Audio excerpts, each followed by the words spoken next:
When Jesus stirs your soul, it's not a coincidence, it's a divine assignment awakening inside you. When your spirit begins to tremble in quiet moments, when your heartbeat echoes with questions you've never dared to ask before, it's not anxiety, and it's not confusion. It's Jesus gently unlocking the reason you were born. This isn't just another spiritual phase. This is a sacred invitation sent directly from heaven, and only a rare few receive it. You've been marked, not with fear, but with fire. A fire that can't be extinguished because it was lit by the breath of Christ himself. Most people won't understand what you're going through. They'll say, it's just stress. Or, maybe you're overthinking things. But deep inside, you feel it. Your heart is shifting. Your eyes no longer see the world the same way. The things that used to excite you now feel hollow. And the things that once scared you now feel like home. That's not confusion. That's calling. That's Jesus moving within you. There's a sacred sign many overlook, subtle, quiet, but undeniable. It doesn't come with flashing lights or angelic voices. Instead, it sneaks in during life's most mundane moments. While washing dishes, sitting in traffic, lying awake at 2 a.m. And suddenly, a whisper, "This isn't who I truly am." Your soul is remembering the divine blueprint it was created with. And Jesus is gently nudging you back into alignment with it. This shift doesn't roar, it whispers. You might be sitting at your job or standing in your kitchen, and suddenly, a deep realization passes over you. This version of my life isn't mine. The titles, the routines, the relationships, they begin to feel like costumes you've outgrown.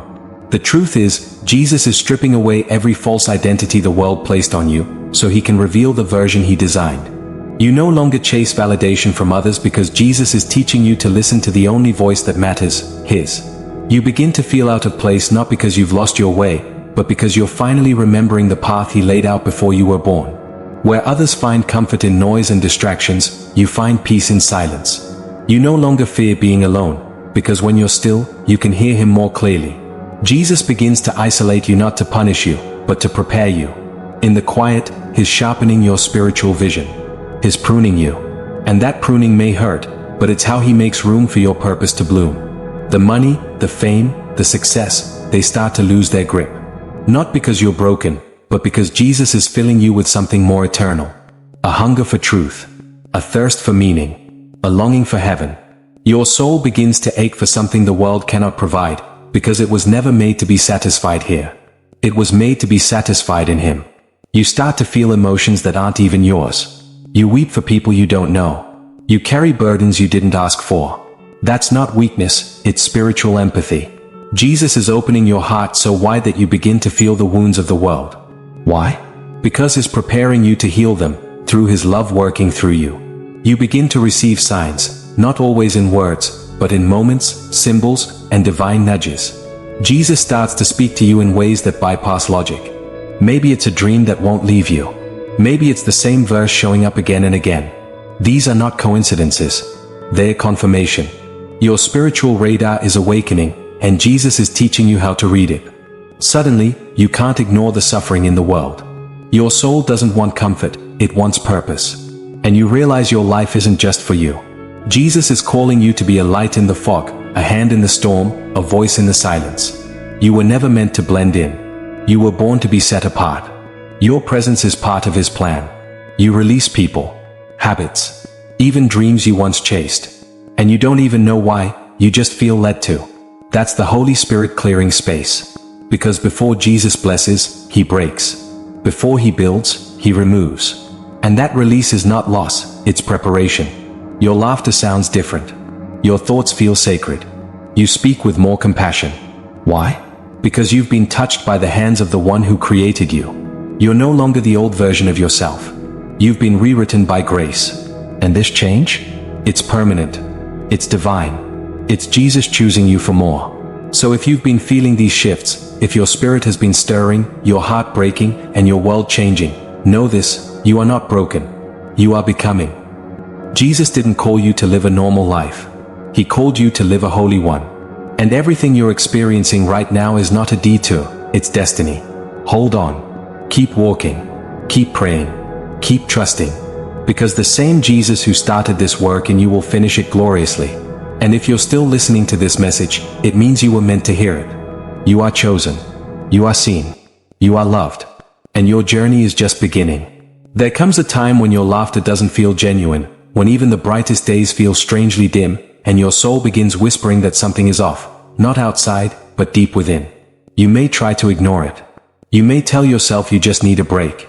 Maybe a weekend off, a new hobby, or a change of scene. But none of it heals that aching question rising from your depths. Why does everything feel disconnected? This is the beginning, the sacred spark of transformation lit by the breath of Jesus. This isn't confusion, it's divine intervention. For those chosen by Him, this isn't just a phase, it's the unraveling of an identity that was never truly you. The self you once wore like armor begins to fall apart, piece by piece, under the light of His truth. Not everyone will hear this holy invitation. Many walk through life comfortably numb, content in the roles assigned by society. But when you belong to Jesus, when you're chosen for something greater, you can't stay asleep. You are awakened, sometimes violently, from the life you thought you wanted, and thrown into the path your soul was always meant to walk. You'll feel torn, conflicted. One part of you longs to return to safety, to the old routines, to familiarity. But Jesus keeps nudging you forward. The life you once had now feels like an ill-fitting garment. The places that once felt like home begin to feel foreign. You try to go back, but nothing feels the same anymore.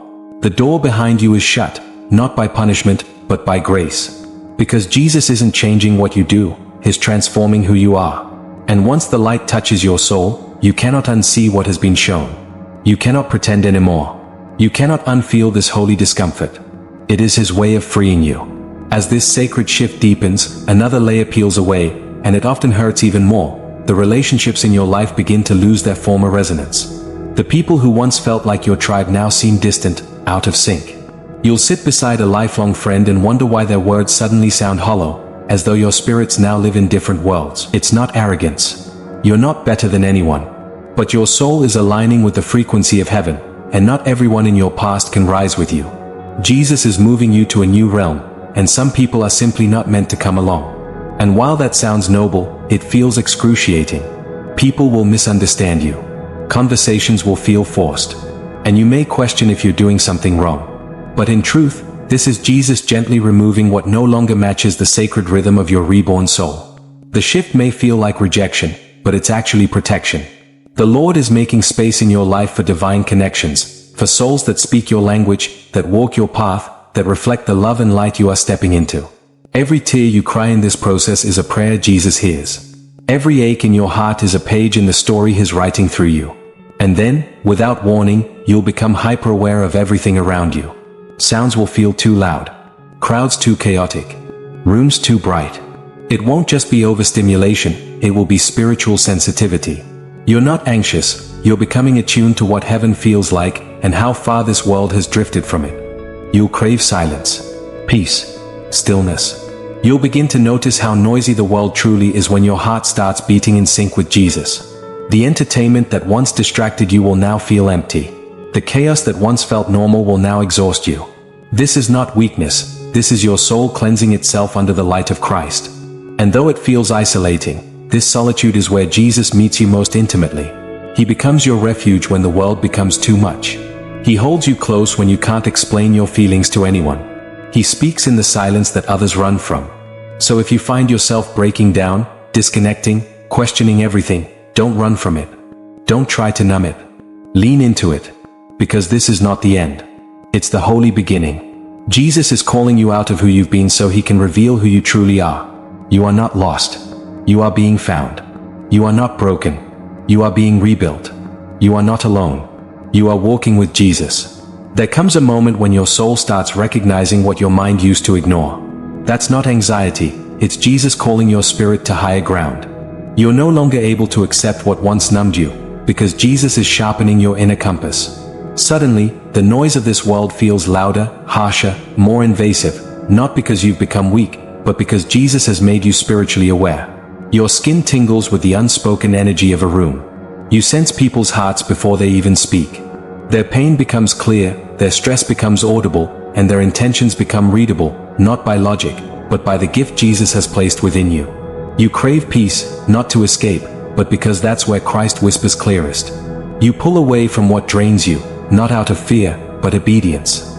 Jesus is not shrinking you, He is filtering the distractions that blind your path. The food you used to eat without thought now feels heavy.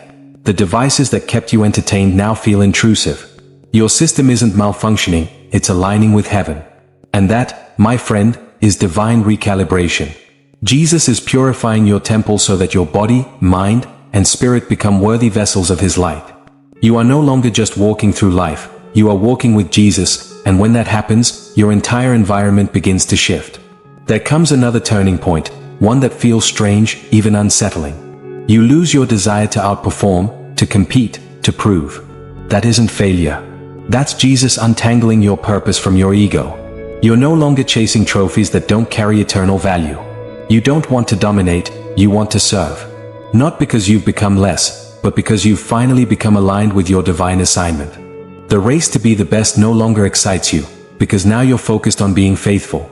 Jesus replaces your obsession with performance with a desire for meaningful impact. When others seek applause, you're listening for heaven's whisper. Your reward is no longer in validation, it's in obedience. And this shift isn't loss, it's liberation. While the world keeps building towers to reach the sky, you dig deeper to plant roots in Christ.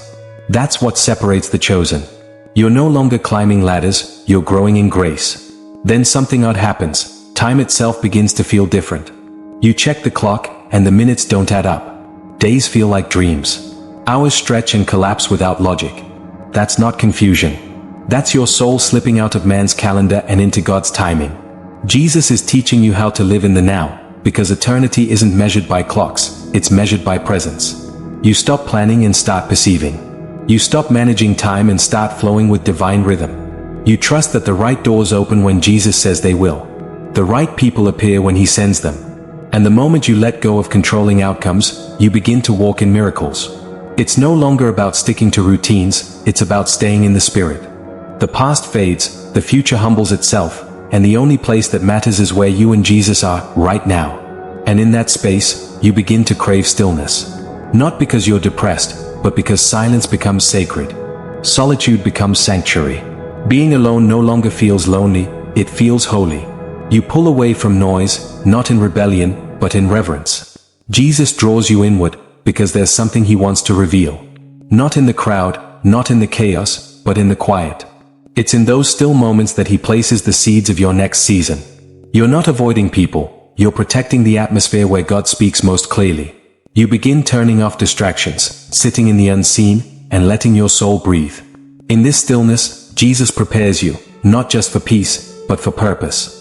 The world may not understand it, but you do.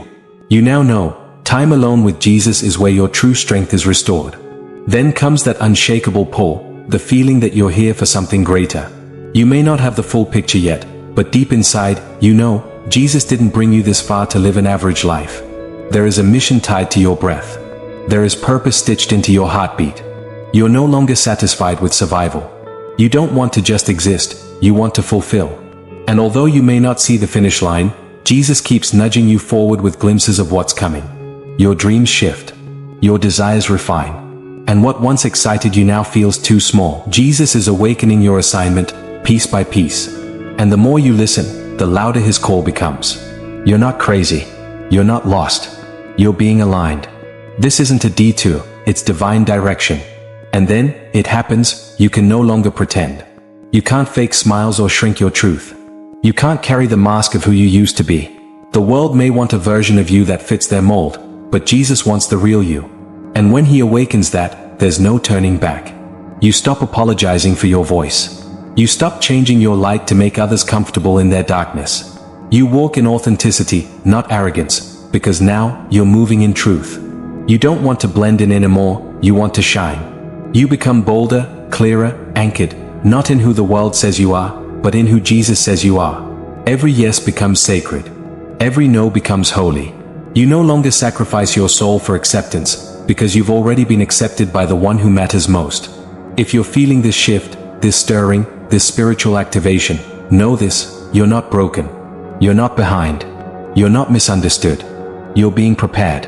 And Jesus Himself is guiding the transformation. You weren't called to follow the crowd, you were chosen to carry the cross.